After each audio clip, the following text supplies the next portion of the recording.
Bonjour, je fais cette vidéo du coup pour installer, compiler, installer le firmware Meshtastic avec FancyUI sur le TDEC Liligo. Du coup, ouais, j'avais fait un premier tuto hier, j'avais commencé une vidéo, mais d'habitude j'utilise pas Windows et ça m'a excessivement saoulé. Parce que j'avais installé les trucs, mais il en manquait enfin,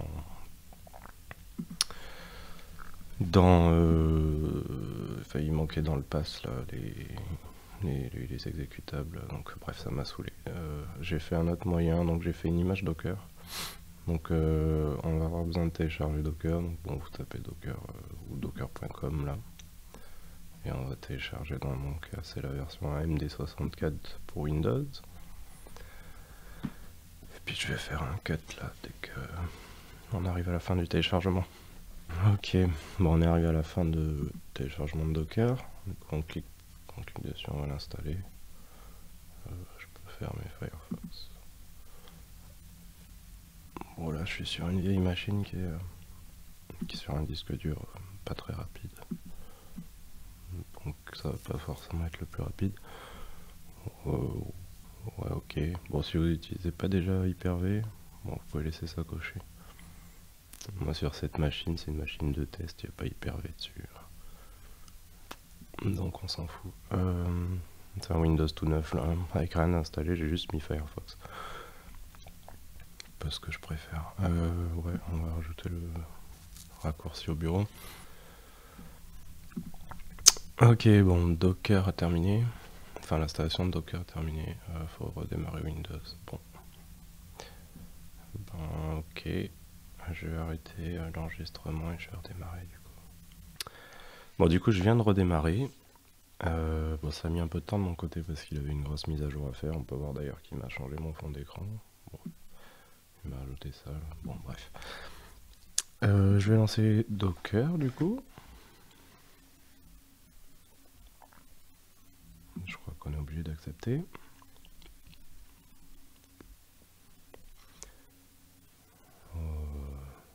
Je vais peut-être au cas où. Ouais. Non, c'est bon, ok.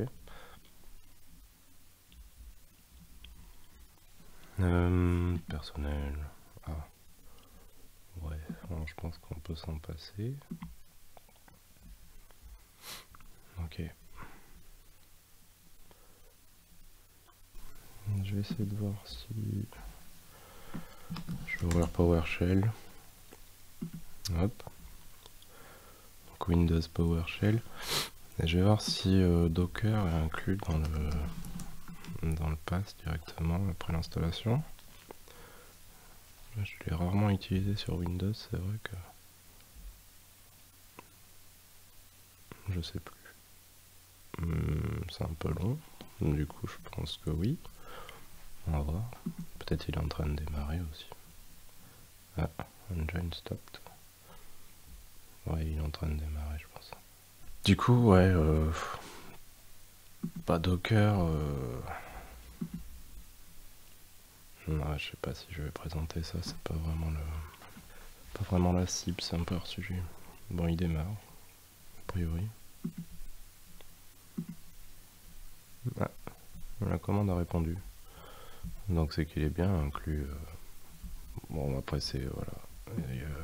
La VM, parce que du coup sur Windows Docker, pour faire tourner des conteneurs Linux en tout cas, il a besoin de faire tourner une VM.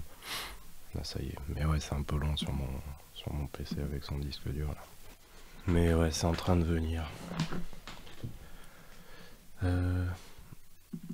Je vais récupérer. Je suis plus très sûr du nom de mon image. Je crois que c'est Meshtastic-TDEC-TFT. Je vais vérifier sur le hub Docker.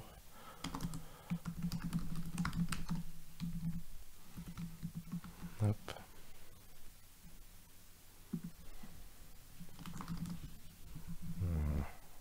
J'en ai marre de ce clavier. Ok. Ouais, c'est ça. C'est étonnant qu'il y ait déjà eu 9 téléchargements. Je vais copier ça. Ça m'évitera de le taper. Alors, ça y est, il a démarré du coup? Pas tout à fait, hein. Si je fais un docker ps, bon là j'ai rien forcément, mais...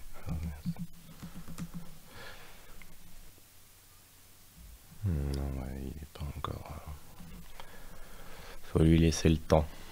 On va faire des cuts encore, hein. Ok, ça y est. On dirait que ça y est. Alors du coup,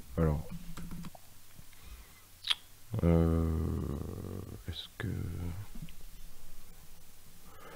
Ouais, on va créer un répertoire. MKDir. Moi je suis dans mon répertoire personnel. Bon.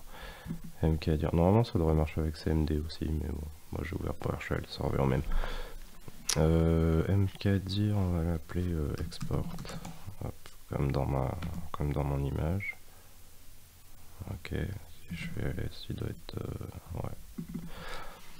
Et donc, docker run, -it, ça va permettre d'être interactif directement et de voir ce qui se passe.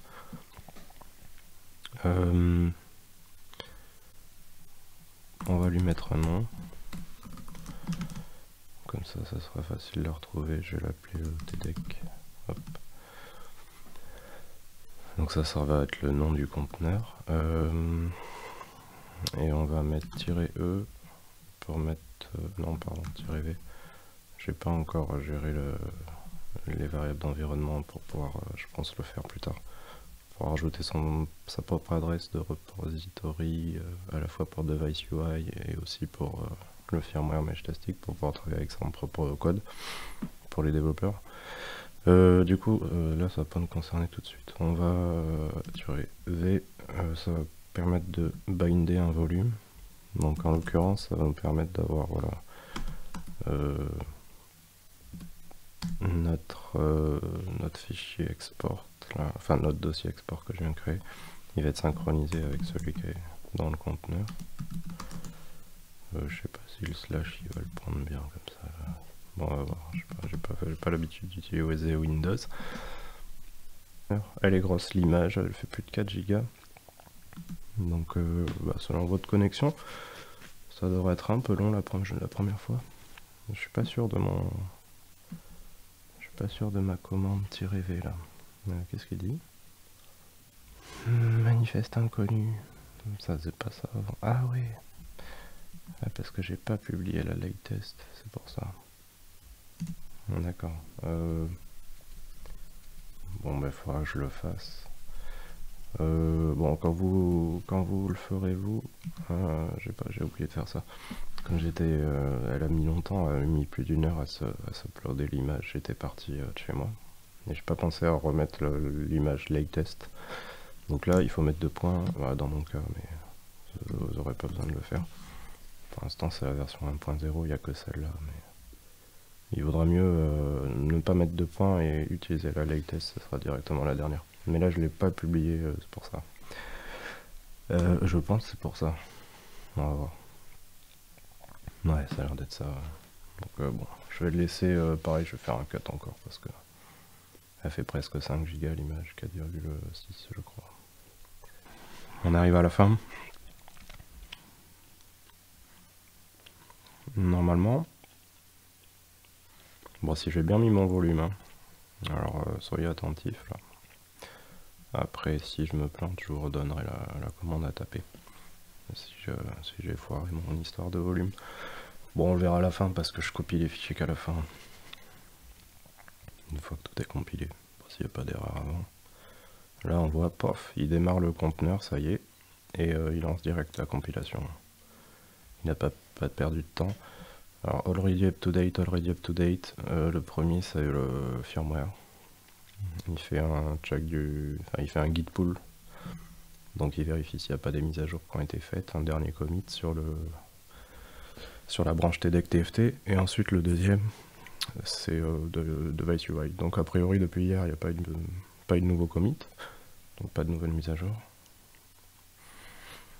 Donc ça devrait compiler tranquillement. J'ai pas regardé combien de CPU. Essayez de voir combien de CPU ils sont pris, ça se trouve il les prend déjà tous. Ouais. Ah bah nickel. Non bah nickel, non c'est bon, il n'y a rien à toucher du coup je pense. On peut laisser les paramètres de base. On voit qu'il bouffe de la RAM. Je pense que c'est lui. Là ça va être la VM Docker, est-ce qu'on le voit ici? Ouais. 8 Go. Ah, il en a loué pas mal. Ça peut être plus économique en RAM de passer par Hyper-V, je sais pas. Quoique, ouais, non, peut-être pas. De toute façon, c'est une VM Linux, donc...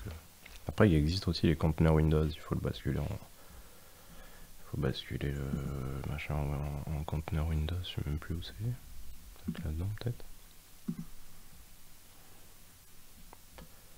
Je sais même pas, je l'ai jamais fait, à vrai dire. J'ai toujours fait que des conteneurs Linux.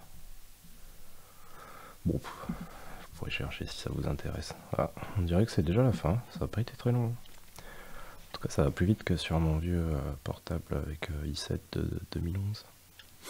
Il commence à être assez vieux. En plus, il avait le GPU qui était cramé. Enfin, qui avait des soudures sautées et il y avait des lignes plein l'écran. Mais j'ai réussi à le sauver en faisant un reflow à l'air chaud, là, ça a marché. Je l'ai mis à 320 degrés pendant 3-4 minutes. Avec un airflow environ un quart.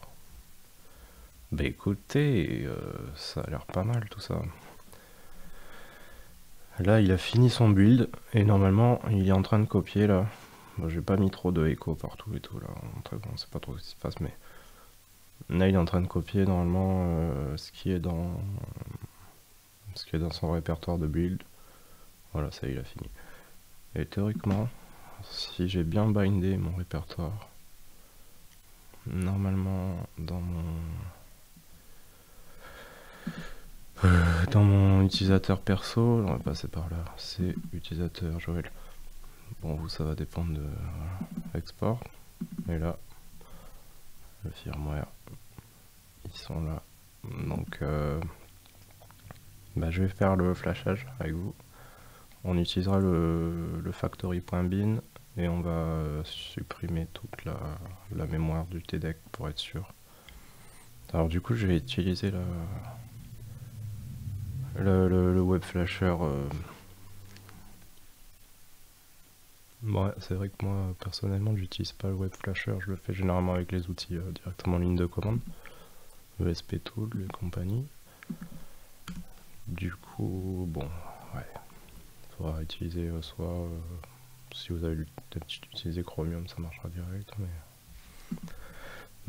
ouais, alors du coup, il y a moyen qu'il le détecte tout seul, que ce soit le TDEC quand je le branche. Alors je vais aller le brancher, et je reviens. Bon, je vous montre vite fait la procédure. Oh, c'est bizarre. Bon, bref. Je vous montre vite fait la procédure pour le passer en mode download, le TDEC. Là, il est sur un firmware qui n'a rien à voir, qui n'est pas Meshtastic comme vous pouvez le voir. Alors, bon, je vais déjà le brancher. On peut le brancher avant, ça change rien. Donc je l'ai branché là. Il est branché à l'ordi. Pour le passer en mode flash, moi, la technique la plus simple que j'ai trouvée, il y a d'autres moyens, mais c'est d'appuyer au milieu de la boule là, ici. Donc reste appuyé là. Et on appuie à gauche pour le reset, tac, et on lâche le bouton du milieu. Là, il est normalement en mode download, et comme il est déjà branché, ben, on va voir, on va pouvoir le flasher normalement. Donc docker ps-a, ça permet de voir tous les conteneurs qui ont été créés, parce que si on met pas le -a, on verra que ceux qui sont actifs. En l'occurrence, là, le conteneur, si on ne lui spécifie pas de commande quand on fait notre docker run, il va tout seul lancer son script que je lui ai mis dedans et qui compile tout seul. Donc voilà. Ce qui fait qu'à la fin, voilà, le conteneur s'arrête et on n'a plus besoin de lui, quoi. Il a fait son taf.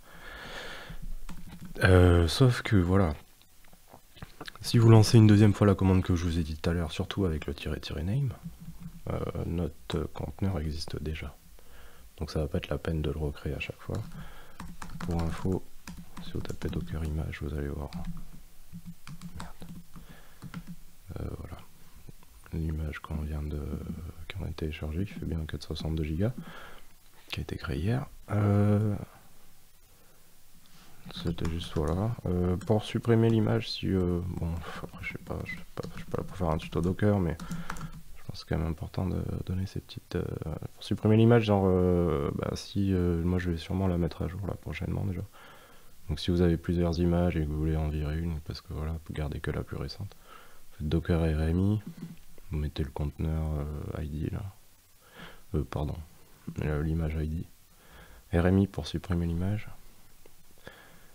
S'il y a un conteneur qui est actif ou quoi, vous pouvez utiliser -F pour le forcer. C'est la suppression, pareil pour supprimer un conteneur si vous voulez si vous voulez cleaner un peu qu'il y a eu des erreurs et machin. Docker RM, le nom du conteneur, là ici, ou alors soit l'ID, ça marche aussi. Et -F si jamais il est en cours d'exécution ou qu'il y a une erreur, voilà, pour forcer, pareil. Alors, du coup, là, si je fais docker ps-a, on a donc le conteneur qu'on a créé tout à l'heure avec le docker run, avec le nom tdec. Maintenant, si je fais docker start-i, pareil pour le côté interactif et voir ce qui se passe. Docker-i et tdec, simplement ça. Une fois qu'on a fait le run une première fois, et que notre conteneur est créé, ça va automatiquement ça va relancer un build tout seul. Voilà, bon là c'est encore already up to date, donc on verra les prochains jours peut-être, prochaines heures, j'en sais rien. Les prochains commits qui vont être faits sur soit la branche tdec-tft, soit la branche device UI. Et normalement ça mettra à jour tout seul et ça vous copiera le fichier dans le dossier là qu'on avait créé au départ avec le mkdir.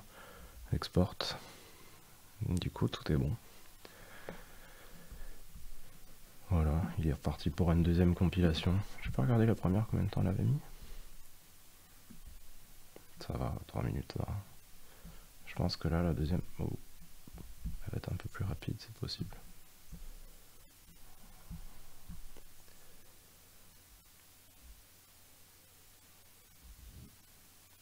« 1 minute 25, ouais, nickel. Effectivement, ça a mis un peu moins de temps.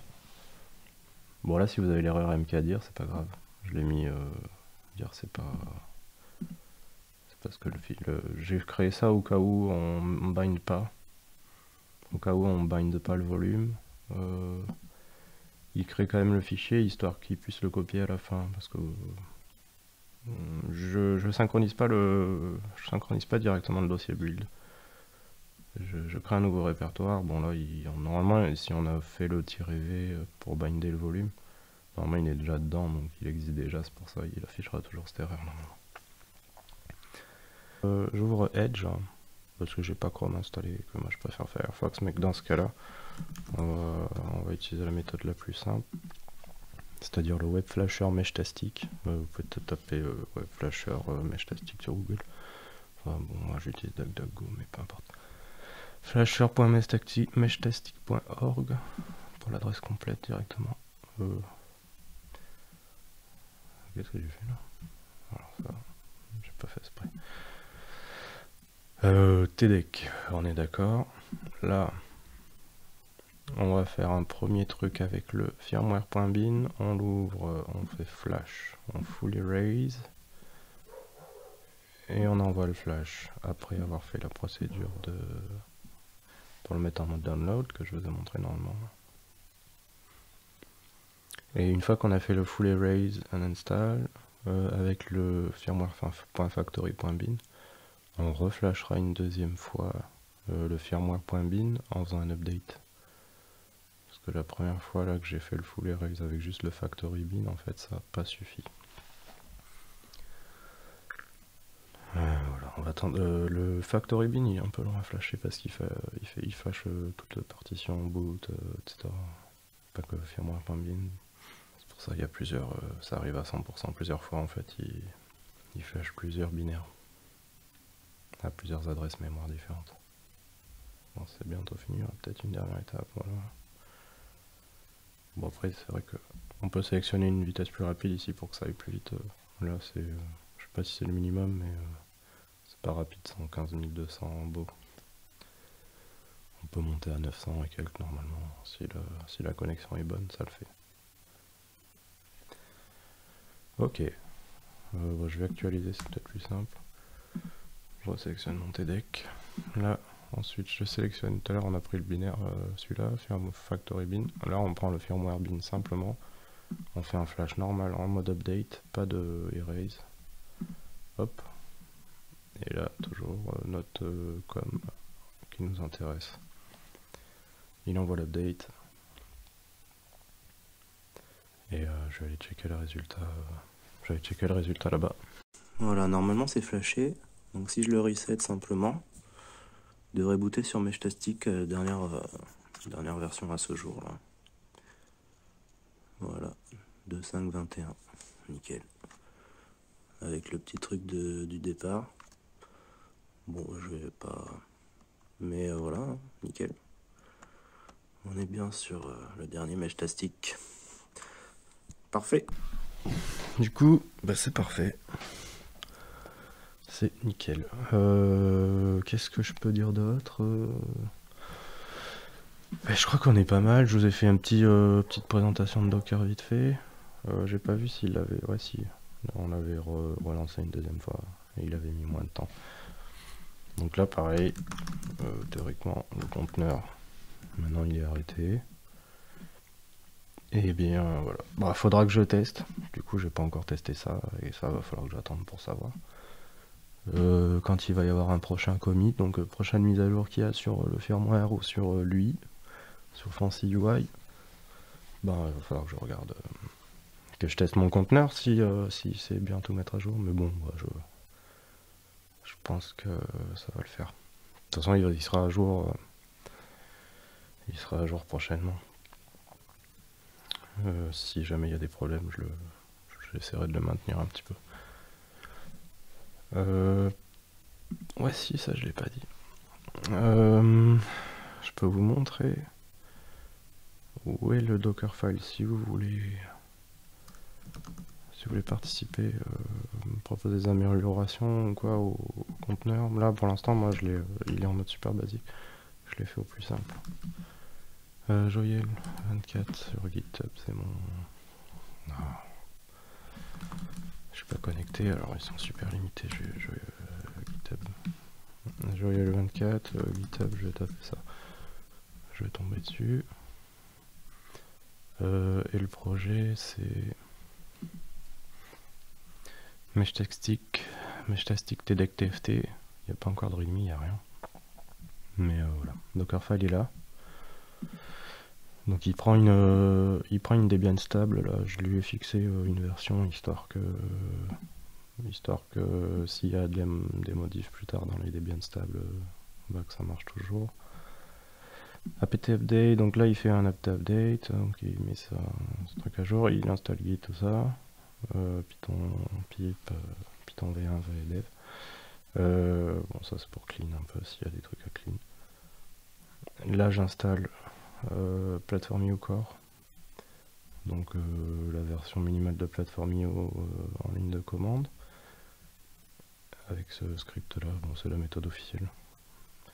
J'ai eu besoin d'installer wget juste pour ça, mais bon c'est pas grave. Et là, ouais là en fait j'ai fait cette petite combine là pour qu'il fasse une première compilation avant que l'image se crée, enfin pendant la création de l'image. Donc là dans ce bash-c, je set le V1 pour Python. Ouais, super bizarre, une interférence. C'est des Meshtastic, donc là il va... Ouais, en fait là il compile, hein. Il fait une première compilation. Bon vous le voyez pas ça si vous buildez pas l'image Docker, mais il fait une première compilation même avant. Donc c'est vrai que même si votre... en fait il y a déjà un firmware dans l'image qui est compilé de base. le firmware qui a été compilé hier dans l'image. Il est déjà dedans, puisque je clean pas. Et je fais une première compilation avant. Donc ça veut dire que même si votre compilation elle foire à votre enfin plus tard là, il y aura quand même la version ce jour-là qui vous sera copiée dans votre dossier puisqu'elle est déjà dedans de base. Bon. C'est une petite précision, c'est vrai que j'avais oublié de le dire. Mais en gros, ouais, toute cette commande-là, il y en a une dizaine à la suite de commandes qui s'occupent de faire ce qu'il faut pour la compilation. Enfin, faire une première compilation. Et en même temps, ça permet de laisser un peu du cache, histoire que notre première compilation à nous soit pas vraiment une toute première, mais que voilà, soit quelque part un peu un intermédiaire. Donc ça c'est pour le Dockerfile qui est quand même super basique.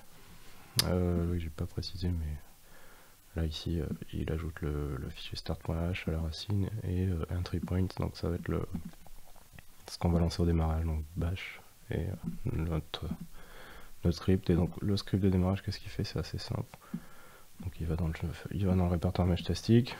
Là ça correspond au... Attends, je vais vous montrer juste par rapport à ça. Là ça correspond à cette commande là. Quand on fait cette commande là, python 3 -mvm meshtastic, ça crée un dossier meshtastic. Là en l'occurrence c'est lui qui a créé le dossier meshtastic à la racine, c'est cette commande là, avec un Python 3 comment dire, un Python 3 séparé de celui du système si on veut. Et c'est pour ça là on fait source binactivate parce que c'est ce qui crée dans le dossier meshtastic toute seule avec cette commande là. Donc on prend la source ici. Donc c'est pour ça, c'est vrai que dans le script là il est tout seul. Il n'y a pas le Python avant puisque ça avait déjà été fait. Là le dossier existe déjà. Donc on fait source ça. Ensuite on va dans le répertoire firmware qui contient donc le code source meshtastic. Ici, bon au cas où je pense que c'est pas nécessaire, mais on update les submodules de manière récursive, donc les extensions si on veut, les libs et tout. Git pull, du coup c'est pour mettre à jour le code actuel. Et enfin le code de meshtastic, et ensuite il va dans cdlib de IceUI qui correspond à la lib où il y a tout l'ajout graphique de Fancy UI. Ici pareil, on met à jour la lib graphique s'il y a des nouveaux commits. Tac, on revient à notre répertoire racine firmware qui contient le code source. Et là, on lance la commande PIO run avec pour le device TDECTFT. Et donc là, c'est ce que je disais. J'ai mis le point virgule là, ce qui fait que même si l'erreur là elle dit que le mkdir il peut pas parce qu'il existe déjà, c'est pas grave, il passe quand même à la commande suivante. Si j'avais mis un et il aurait pas fait ça. Et donc ensuite il copie le répertoire build TDECTFT vers le dossier qui est synchronisé avec notre VM qu'on a fait avec le -v. Voilà. Comme ça j'ai fait à peu près le tour. Je pense que je mettrai un readme. Pareil sur le hub Docker, je mettrai une petite, je mettrai sûrement le même readme à la fois sur le hub Docker et aussi sur le code source du Dockerfile dans GitHub. Pardon, c'est pas celui-là.